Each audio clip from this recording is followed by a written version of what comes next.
By April 1945, the Eastern Front was fast approaching Berlin. The Germans had been in a steady, though stubborn, retreat for nearly 2 years since the catastrophic Battle of Stalingrad had ended with their defeat in the winter of 1942 to 1943. Ever since then, the German army had failed to regain the initiative against the Red Army, which had grown in size, firepower, and experience. By January 1945, the Soviets launched a final massive winter offensive from their bridgeheads in central Poland, sweeping an incredible 700 kilometers west toward Germany.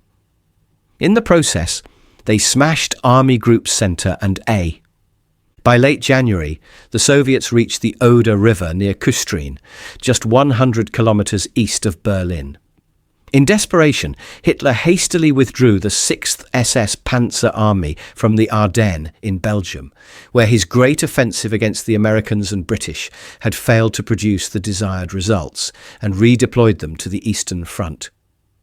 However, Stalin decided not to push immediately toward Berlin. During the Yalta Conference with Winston Churchill and President Franklin Roosevelt, he noticed that the issue of Austria had not yet been settled among the Allied powers. Smelling opportunity, Stalin sought to extend Soviet influence deeper into Central Europe, toward Vienna and the Danube Basin. He also wished to build up his forces for the final push on Berlin, and remained concerned about substantial German units still positioned on his northern and southern flanks in East Prussia and Pomerania. Stalin's delay gave the Germans a brief yet critical breathing space to fortify the approaches to Berlin and the city itself, an effort that had been neglected for far too long. When the Soviet attack finally came, it would be one of the largest assaults in military history. 3 massive Soviet fronts, more than 2.5 million men, over 6,000 tanks and self-propelled guns, 7,500 aircraft, 41,600 artillery pieces and mortars, and more than 3,000 Katyusha rocket launchers would be unleashed against the last German defences surrounding Berlin. Between the Soviets and the outer defences of the capital lay one major natural obstacle, the Seelow Heights. This line of low, rolling hills, rising 30 to 60 metres high, and running roughly 90 kilometres east of Berlin, overlooked the Oderbruch, the western floodplain of the Oder River. Running directly from the city of Küstrin through the heights to Berlin was the vital highway Reichsstraße 1. The area of the Seelow Heights fell under the command of the German 9th Army, led by General Theodor Busse. His force consisted of 14 battered understrength divisions covering a vast front. In total, he had around 110,000 men and 587 tanks and assault guns. Opposing them was Marshal Georgy Zhukov's First Belarusian Front, commanding 1 million men and more than 3,000 tanks. Tying into Busse's army on the northern flank was the German Third Panzer Army under General Hasso von Manteuffel. Together, these forces made up Army Group Vistula, commanded by one of Germany's most capable defensive leaders, General Gotthard Heinrici. Heinrici correctly predicted that the main Soviet thrust would come along Reichsstraße 1, straight through the Seelow Heights. The Oder River line would be held only by a thin screen of troops, while the heights themselves were heavily fortified. The Oder floodplain had already become boggy from the spring thaw, and German engineers had deliberately released water from a reservoir upstream to flood the land even more, creating a man-made swamp designed to slow the Soviet advance. Behind the heights were 3 well-prepared defensive lines stretching all the way back to Berlin. The troops manning them were a mixture. Some were experienced, battle-hardened veterans who had fought the Soviets for years, while others were inexperienced recruits, many drawn from the Luftwaffe and Navy as the Wehrmacht's manpower dwindled. Nazi propaganda had drilled into them the belief that they were defending the German people from a barbaric enemy. Reports of Soviet atrocities only strengthened their resolve to fight desperately to keep the Red Army out of Berlin. On March 3rd, 1945, Hitler himself made one of his final visits to the front, meeting General Busse at Schloss Hohenlandin.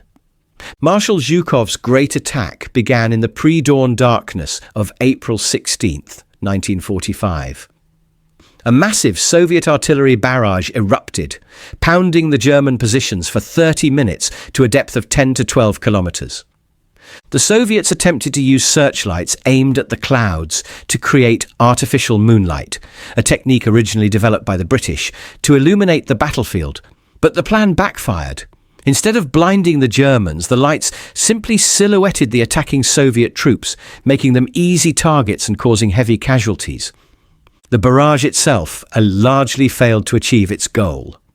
Heinrici had wisely ordered most of his frontline troops to withdraw from the first defensive line before the bombardment began, preventing catastrophic losses.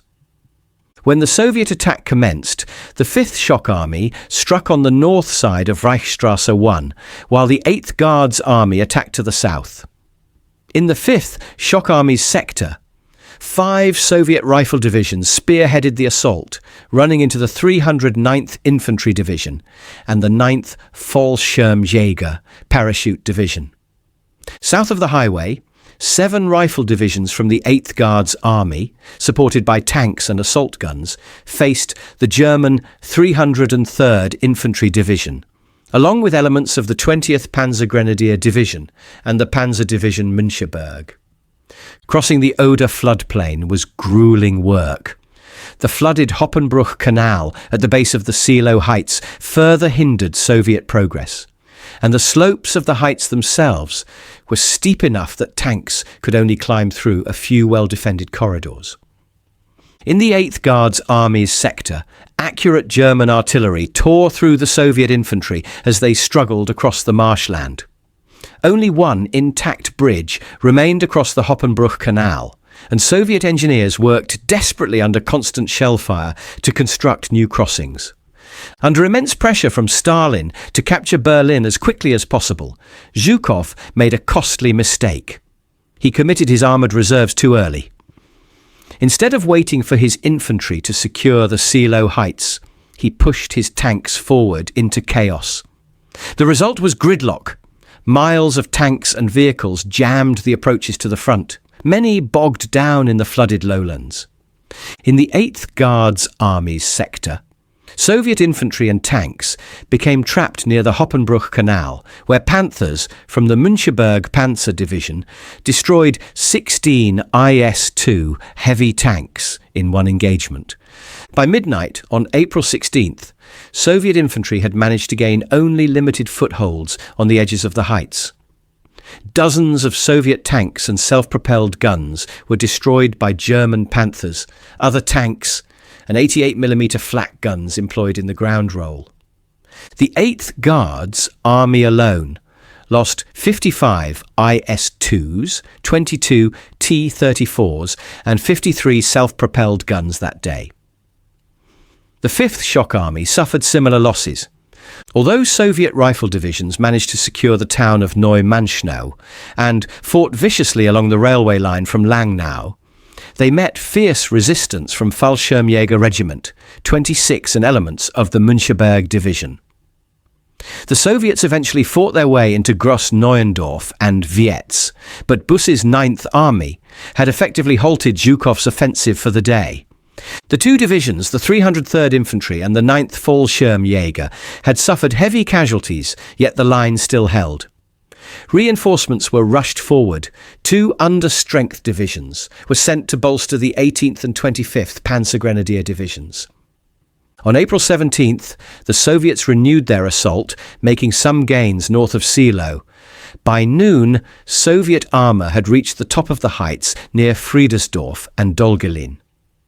The Germans counterattacked with battle groups from the 23rd SS Panzergrenadier Division Nederland and Panzerjäger Brigade Dora, striking from Dolgelin towards Seelow, but they were driven back. By early afternoon, Soviet troops captured Seelow town itself.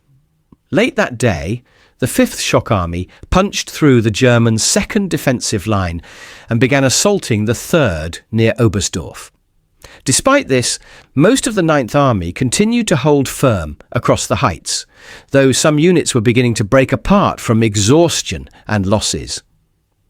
On April 18th, the Seelow Heights position became untenable.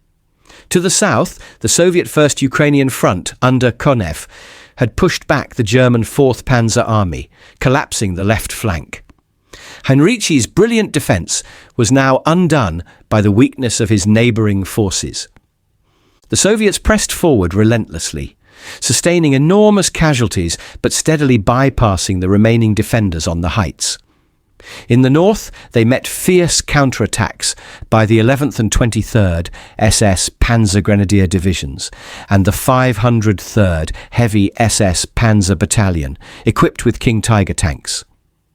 By nightfall on April 18th, elements of the Soviet First Belarusian Front had reached the Germans' third and final defensive line before Berlin. On April 19th, the German positions finally gave way. Zhukov's forces broke through the remaining defences and burst out onto the open plain, leading directly to Berlin. There was now little left to stop them. The Battle of the Seelow Heights was a brutal and costly struggle. The Soviets suffered approximately 30,000 killed and lost hundreds of tanks and self-propelled guns. The German Ninth Army lost around 12,000 men, and most of its armoured vehicles were destroyed or abandoned.